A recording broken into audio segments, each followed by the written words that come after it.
1. San Francisco Golden Gate Bridge, Fisherman's Wharf, Alcatraz Island. Drive south to avoid obstructed coastal views. 2. Half Moon Bay, stunning beaches and bluffs, famous Maverick surf spot. Visit the Half Moon Bay State Beach for a peaceful stop. 3. Santa Cruz Boardwalk Amusement Park, Natural Bridges State Beach.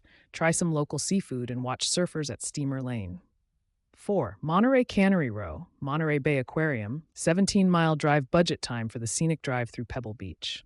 5. Big Sur, Bixby Creek Bridge, Pfeiffer Beach, McWay Falls. Stop often to take in the jaw-dropping cliffside views. 6. Hearst Castle Tour, the historic Hearst Castle and its gardens. Book tickets in advance as it can get busy. 7. Morro Bay 7.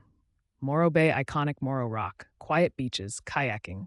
Tip, stop for fresh oysters at a local waterfront restaurant. 8. San Luis Obispo, charming downtown, Bubblegum Alley, local wineries. Visit Thursday night's farmers market if possible. 9. Santa Barbara Spanish-style architecture, beaches, Stearns Wharf. Enjoy wine tasting in the Funk Zone district. 10. Malibu Surfrider Beach, Malibu Pier.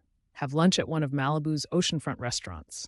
11. Los Angeles Venice Beach, Santa Monica Pier, Hollywood. Spend time in Santa Monica to walk or bike the beachfront paths. 12. San Diego La Jolla Cove, Balboa Park, Gaslamp Quarter. End your trip with a sunset at Sunset Cliffs.